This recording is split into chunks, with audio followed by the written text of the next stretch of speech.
Pozdravljeni v naši novi oddaji Meter na kvadrat. Oddaji, ki na poseben način govori o gradbeništvu. Gradili bomo hiše, strigli bomo ovce in delali tudi nabrežine. Kar poglejmo.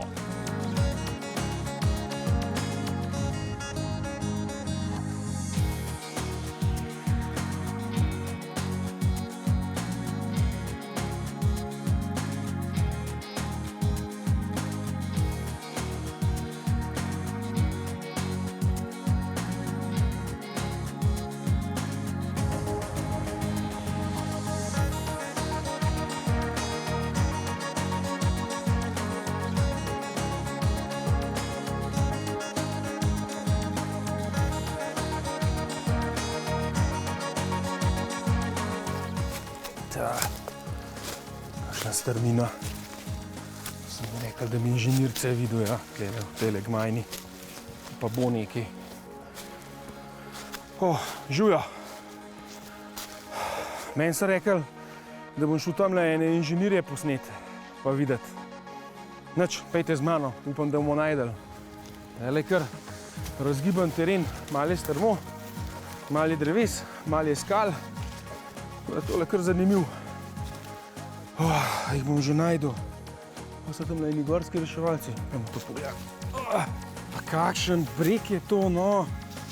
Dobro, da so unili reševalci tamle. Vprašal, če so kakšne inženirje videli. Ja, fantje, kar mešano javor jesen, mešano saditi, tam na pol metra. Tako da bomo tule pogozdili v bistvu. Živjo, oj! Au! Ja, Urban, ja, moraš paziti, da ne boš tule padel dol, ali pa se takole na gor držati, ko se drevo s koreninam prime, a ne, korenine poženi. Ja, lahko vam govoriti, ste reševalci. Jaz inženirje iščem, kje pa so, ste jih kaj videli? Mi smo inženirji, ampak smo biološki inženirji. A ja? Ja, tako. Kaj pa to pomeni? Meni zdi, da je tudi malo tako kot vrtnarji na pol. Ja, mi naredimo gradbena dela, ampak na način, kakor to naredi narava, kakor to naredi biologija. Lahko mi da to malo pobliže pogledala, da jaz malo vidim. Tole je zid, a ne. Gradbeniki naredijo to z betona, spodaj naredijo temelj in upirajo zid, gor brežino od spodaj na zgor. Mi pa to naredimo tako, kot to drevo naredi. Drevo se s koreninam takole gor v breg obesi in svojo težo nazaj breg pritisne, tako da ima v bistvu temelj ne spodaj, ampak zgoraj. Če tu teče voda, bo voda drevo spodjedla, ampak on bo še vedno stal gor. Drevesa ob vodi se gor upnejo in spodaj je luknja in on še gor drži. Meni tole pa po kokosu diši. A vi tukaj tudi palme noter nasadite, ali kako? Ja, tole je kokos noter. Kokos damo v armirano zemljino, zato da dež voda ne spere ven zemljine, a ne. Ta kokos mora toliko časa držati tole proti spiranju, dokler travce in zeline zarastejo tole brežine. Ko travca zaraste, bo s tistimi drobnimi koreninami povezala zemljino, da se ne bo mogla ven izprati. Se pravi, tole ni tako mehko pa krhko, kakor v bistvu izgleda. To je kar trajna zadeva. Ja, to prej sva rekla za površinsko erozijo, zdaj pa za stabilnost. Za stabilnost so pa takele mreže noter v brežini, kot korenine pri drevesu se takole nazaj gor, čez gor 10 metrov nazaj je sidrano. Tako kot pri drevesu, ko gre korenine 10 metrov levo, desno, skozi kukor gre krošna, razen to gre korenine. In tisto nosi. To je, a ne, obešeno navzgor. Poglej, ko se to, glej. Jaz bi lahko tukaj pulo. Ja. Pa drži, fajn. Drži, a ne. Pa tudi, če pogledaš, zanimivo, sploh nima nobenega temelja, a ne. Gradbeniki vsi temelj delajo, pa mora biti močen temelj. Tu nima nobenega temelja. To je pa zelo zanimiva stvar. Pa je to lahko naredimo praktično na vsakem terenu, ali? Na vsakem. Tudi na Luni bi šlo, a ne. Bi šlo? Uporabimo samo principe drevesa, kako se ta obesi, naredimo pa iz neživega materiala, a ne. Samo principe prenesemo. Principe pa uporabimo zato, ker če mi tle drevo posadili, ta drevo, preden bo imel ta korenina, dokaj gor 10 metrov, moramo počakati 50 let. 50 letih bo nam se breg že podaril. Zato pa mi naredimo v enem dnevu tole konstrukcijo iz mreže in je takoj stabilizirana brežina. Dodamo pa še drevesa, ta pa bo čez 50-100 let prekorenila to brežino in potem bo ta brežina večno stabilna. Kaj pa sam postopek gradnje? navadne, je to zahteven poseg ali ga lahko naredimo praktično z malo truda? Ja, takole je, 30 let rabiš, da se tega ne navadiš, potem gre pa zelo hitro, pa v enem dnevu narejen. Pa bi jaz lahko mogoče dobil vsaj ABC, recimo kako bi jaz kakšno drevo posadil, ker ne nazadnje skrbimo za naravo, a ne? Kako narediti tako brežino? Čisto enostavno. Točno tako kot drevo, sam posnemaš, sam kopiraš, ni treba nič vedeti, sam točno tako kot živa narava naredi. Sam živa narava se je učila to milijone let. Aha, in to so zdaj sadike, ne? To so iz narave. Ja, to so iz narave, to so tako, kot je tukaj javor, jesen, gaber. Imamo tudi tukaj, mi posadimo javor, jesen, gaber, to kombinacijo enako. Tam v naravi te korenine teh dreves stabilizirajo brežino. Seveda, ko so sadike, potem, ko drevesa zraste 30-40 let stara. Ne? In mi te sadike enake posadimo tukaj in potem bo to čez 30-40 let bo ta brežina stabilizirala. Pa je potrebno kakšno posebno znanje, da potem te sadike posadimo v zemljo? Ja, imamo veliko ovir na poti, naprimer sedaj je že poletje, a ne? In polet se ne sadi teh, razen če jo preneseš za zemljo v kontejnerju, potem se to tudi da. Ne? Drugo pa za stabilizacijo bolj ko mešan sestoj naredimo, več ima potem narava možnosti, da že ta prave potem ven izbere, da potem narava sama korigira. Pa se potem vedno uporabljajo prav jesen pa javor ali se da nasaditi smreka, se da nasaditi kaj drugega? Mi kopiramo, tukaj smo imeli te vrste in smo te tukaj posadili. Ne? Drugi imajo pa v drugih sestojih pa druge. Ne? Ja, zdaj mene resnično zanima, kako izgleda tole iz prve roke in bom sam poskušal posaditi eno ali pa dve rastline, da vidim, če mi bo uspelo.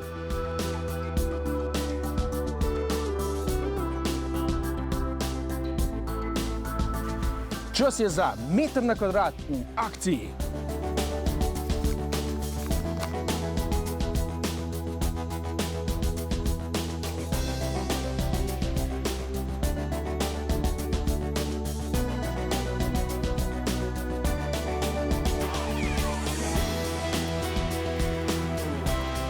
Tole zmaga!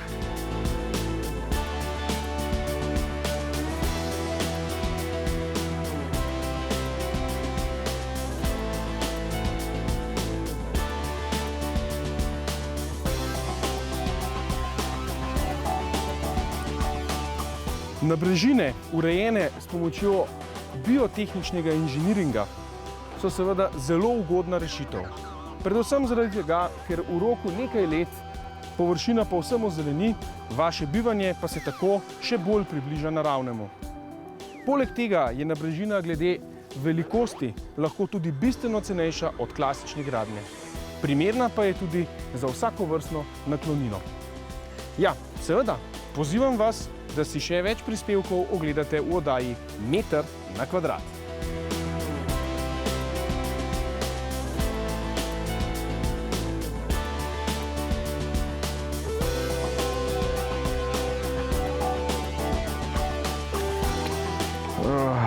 Ko je vroče danes. Ne vem, če v tale lavor dost. Je porabo kaj več, da se ufrišam. A bi mi vti taga, malo bolj velikega? Vsega imava lahko. Ma ja, sem kam bova s tem, to je drago, pa pomoč vzdrževati pa. Jaz mislim, da ni to tako težko, kot ti misliš. Lej, pri sosedga imajo 10 let. O ja, da greva malo na obisk to pogledati. Ja, Pero.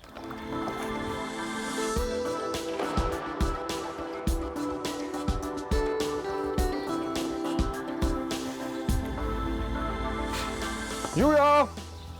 O, soseda Žujo, kako? Sem malo na obisk prišla. Ja, lepo.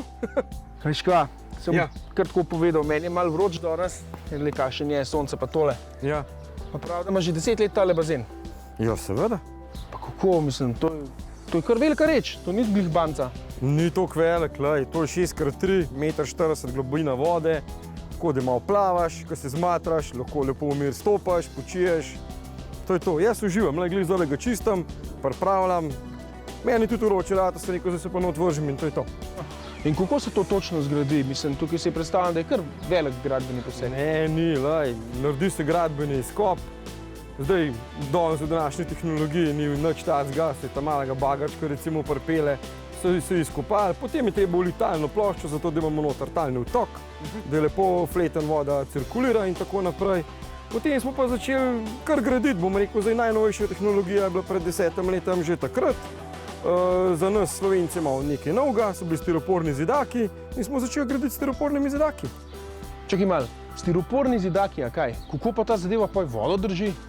Jelej, stiroporni zidaki, to so namesto betona, je lažja, hitrejša, enostavnejša varianta. Stiropor zidaki pozidaš, potem se to lepo zidaki se ojačajo z betonom, normalno, dajemo noter železne palce, potem pa čez vse skupaj pa položimo bazensko folijo.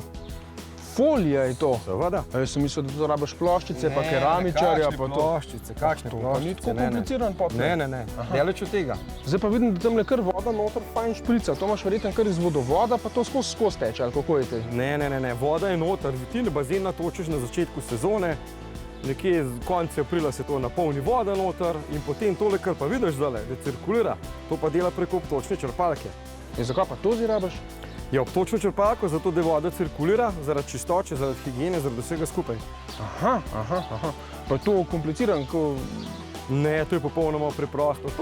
Takrat, ko se gradi bazen, se vnoter položijo te cevne inštalacije in potem na eni strani dajemo, tako kot je tukaj, dajemo noter v te odtočne šobe, na nasprotni strani se da prelivnik vode, ki se mu reče po domači skimmer, in dejansko zagotovimo tok okrog vode, vse gre pa preko peščenega filtra, tako da je vse lepo prečiščeno in je voda ustrezno. Se pravi, ne samo, da imaš svojo privatno plažo, še najbolj čista je. Sigurno je. Tle se lahko potem pomagamo z raznimi pripomočki. Najboljše, da se pa odločiš, da ne boš skrbel za vodo, pa hodil sem gledati, se pa odločiš za kakšno avtomatsko dezinfekcijo, pa potem zadeva sama regulira kakovost vode in si prepričan, da ne boš imel nobenih težav s kvaliteto vode. Ko pridemo v strojnico, samo pritisnemo gumb in konec dela. Ja, res je, za en teden. Potem moš pa zelo fajn, če greš enkrat na teden mečkam prekontrolirati, mečkam oprati peščen filter, da se voda lepo osveži in to je več ali manj vse, ja. A to bom tudi jaz znala? Seveda z lahkoto. Yes. A tlele noter je voda slana ali sladka? Z vodovoda pride navadna sladka voda. Če pa želiš, si pa lahko pričaraš vonj, okus morja. To pa storimo z avtomatsko dezinfekcijo. Jaz imam noter nainštalirano.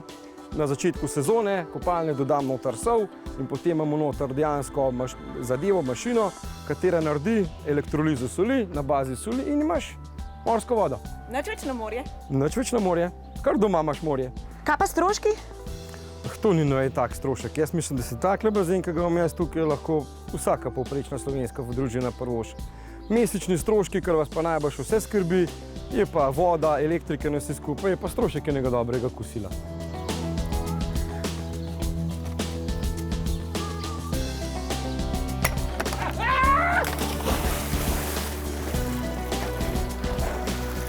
Ops! Hej! Končala sem zgodbo!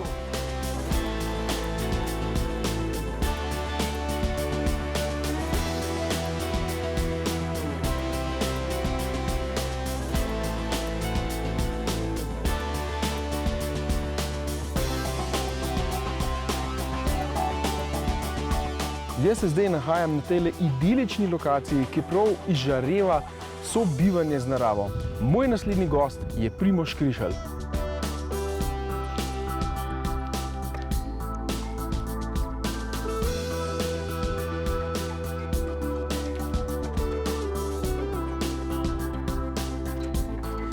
Dober dan, Primož, živja. Živja, zdravo. No tako, da boste tudi vi vedeli, Primož tukaj je eden izmed tistih učiteljev, ki je svojo teorijo spremenil tudi v prakso. Naredil je tole hišo, celo okolico in vse skupaj prav izžareva tisto dobro energijo, ki jo s seboj prinese narava. Primož, odkot te zamisli, odkot ta ideja? To je dolga zgodba življenjska pač. Jaz sem si nekako zamislil in rekel sem si, zakaj bi človek čakal na raj, če ga lahko naredi že na zemlji. No in tvoja hiša dejansko deluje kot raj. Vidimo, da je veliko lesa, veliko naravnih materialov, v okolici so živali, celo ribnik imaš, v katerem lahko zaplavaš. Točno, ja. Pač bo še veliko dela, ampak počasi se pa kar zboljšuje. Kaj je tako posebnega na tej hiši? Predvsem to, no, da je večina materialov iz najbližje okolice, kar je možen. Naprimer, les je iz najbližjih gozdov. Naprimer, zdaj teli kamenčki so s Kokre. Za izolacijo smo uporabili ovčjo volno naših lastnih ovac. Umeti so z gline, kar ni daleč. Tudi delavci, mojstri so bili lokalni. Gledali smo saj, da so čim bliže, tudi zaradi tega, da pač ekonomsko denar ostane v čim bližji okolici, da nismo najemali enih tujcev, če se je le dal seveda. No, se vidi, da si bil učitelj, ker gledaš na vse tako teoretično, ampak se mi pa zdi, da iz tebe tudi nekako veje ta pozitivna energija in predvsem veliko znanja vezanega predvsem na to naravno. Ja, tega znanja se je kar nekaj nabral v vseh teh letih. Mene je to že zanimalo, še ko sem bil študent na biotehniški fakulteti. Potem sem hodil dosti po tujini, delal razne prakse, prebral tudi dosti knjig in seveda je pa to treba vplesti v svojo okolico. Ti ne moreš nekih izkušenj, ki jih imajo na primer Avstralci, direktno prenesti, lahko pa neke pozitivne izkušnje in pa način razmišljanja predvsem preneseš v svojo okolico. Nekoliko me zanimajo ti materiali. Rekel si, da so to naravni materiali iz domačega gozda, ampak meni to zdi, da je skoraj kot macesen, ali kaj je to za ena stvar? Zdaj ta fasada lesena vzgore je macesen, od spodaj so pa smrekova bruna.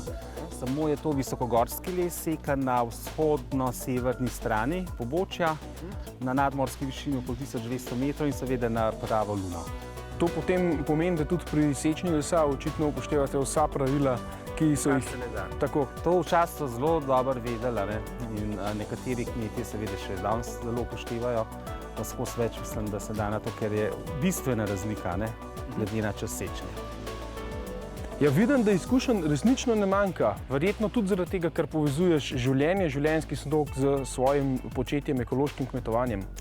Na vsak način, zdaj pač izkušenj nekaj je, gotov pa človek se pač uči do konca, cel življenje. Seveda gre za veliko povezavo glede na način življenja, se pravi, ukvarjamo se s permakulturo, z ekološkim kmetovanjem in hiša mora biti del tega sistema. Vsaka stvar pač tukaj ima svojo funkcijo, tako kot ta kokoš, ta terasa, to drevo, tisto drevo, in vse skupaj pač dopolnjuje na tako celoto in zaključen krog. Tamle boste pa puloverje delali, vidim, da imate eno volno pripravljeno. Ja, ta volna nam je pač ostala, ko smo izolirali še soseden objekt, Kaščo, in sicer to je volna iz daljših ovc, predelana v izolacijo iz ovčje volne, kar je sigurno ena najboljših izolacij, kar jih obstaja. Kako pa to, da ni bela, če je to od ovc?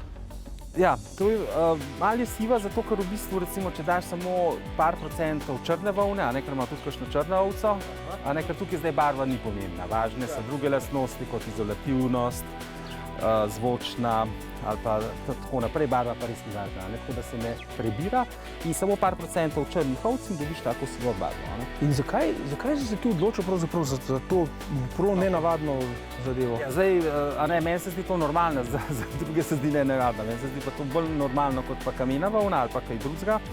Zdaj prvič zato zaradi lastnosti volne, drugič zato, ker sem jaz pač ovčar, zato tudi moja kariera se več ali manj začela z ovcami. In volna kot najboljši naraven izolativni material, ki se nažalost ne uporablja toliko več za tekstilno industrijo, posebej ne pač volna naših ovc, je pa blazen škoda to zavreči. Tako da mi smo par let zbirali volno in jo dali predelati enemu kolegu v Avstrijo, ima prav tovarno in to ugradili v našo hišo. Veš kaj? Pa jaz predlagam, da ti pomagam znižati ceno te tvoje hiše oziroma gradnje, tiste leta nove tamle zraven in to na tak način, da gremo s kakšno ovco tudi ostrišti. Pa veš kaj, da je danes sem hotel gor v hribe, pa greva strišti. Ok.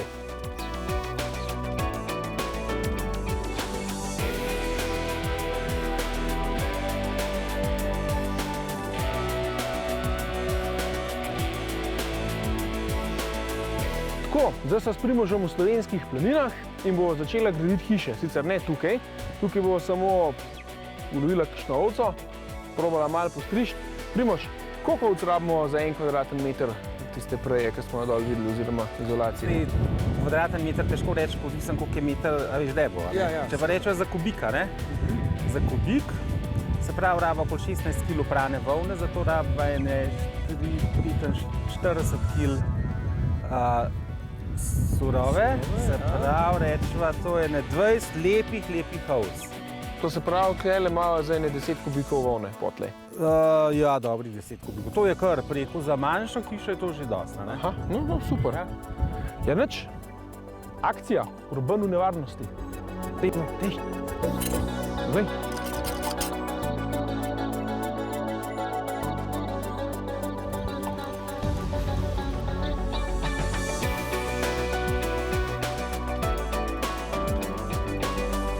Glej, ko to jaz fajn delam. V redu je. Kaj je?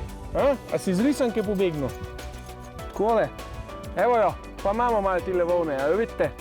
To pa bo nekaj, a ne? Čeprav tale za pulover ne bila glih, no, ampak.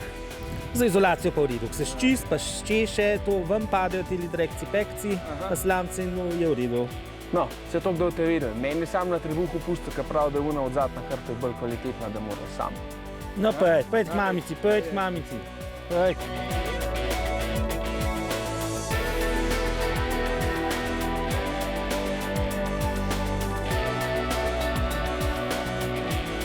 Dobro, ti gre to, ej, bravo, evo, A si videl? Ja, sem videl, bom še tebe malo sfriziral. Ne. Moje še ne znajo predelati za izolacijo. Ja, dobro. Ja, nič, gremo naprej, ajde. Teva.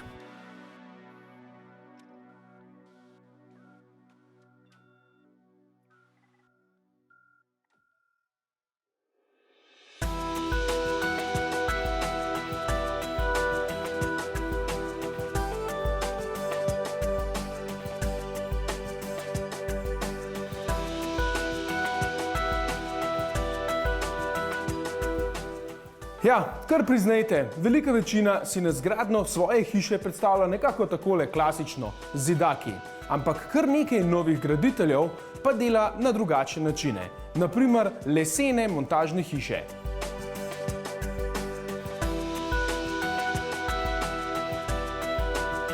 Trendi se gibljajo v smer, bom rekel, neke nulte hiše, se pravi, ki skoraj ne rabljajo energije. Zdaj, če je to čisto pravi trend, je seveda drugo vprašanje. Mislim, da je ravno to, kar imamo v tej hiši, ker govorimo o nizkoenergijski hiši, tisti pravi trend, kjer je razmerje med ceno in tistim, kar hiša nudi, ravno pravilno.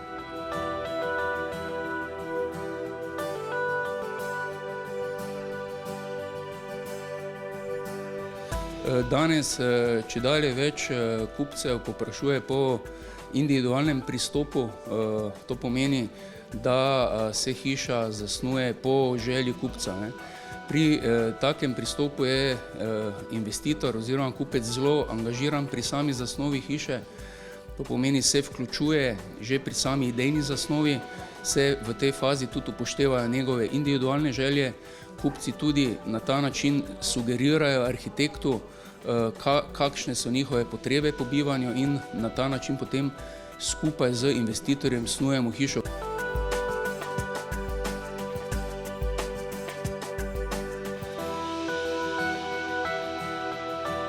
Pri montažni hiši velika večina stroškov nastane takoj na začetku, ampak je hiša narejena v celoti.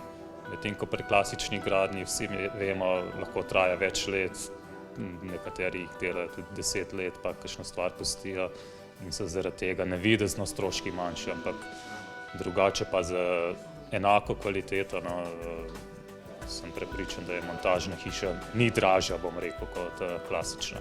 Hiša je nizkoenergijska, poraba, ocenjena poraba, kar se tiče ogrevanja, je, če bi to prevedel na ekvivalent porabe kurilnega olja, je cirka 2,5 litra olja na kvadratni meter na sezono, kar bi za to hišo pomenil recimo cirka 360 litrov olja na leto.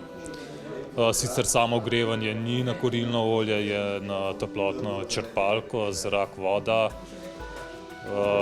tako da poraba bo šla na račun električne energije, ampak me ni strah, da bo električna energija dražja kot ostali energenti.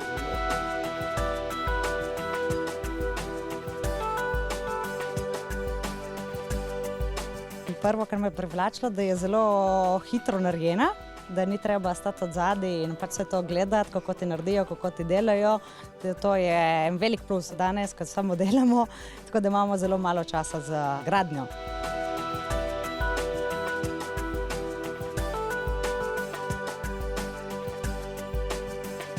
Jaz osebno mislim, da so prednosti montažne hiše, po mojem mnenju, predvsem v tem, da stranka od začetka investicije naprej točno ve, koliko bo zadeva stala. In da ima v bistvu stalno servis tako strani, bom rekel, arhitektov, projektantov, tehnologov, komercialistov in da vse te informacije dobi na prav način, da lahko potem oblikuje svoj lasten dom.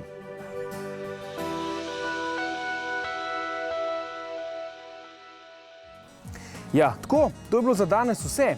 Jaz upam, da ste uživali v naši oddaji, zdaj pa si pogledajte še Urbana v nevarnosti. Adijo! Na brežine, ki so... Ja, pa dobro, nič hudega. Da pravzaprav živimo v naravnem okolju, imajo tudi cenovno ugodno... Na brežine uredimo precej ceneje, Velika večina se na zgradnjo hiše predstavlja takole, klasično, z zidaki. Kar nekaj graditeljev pa je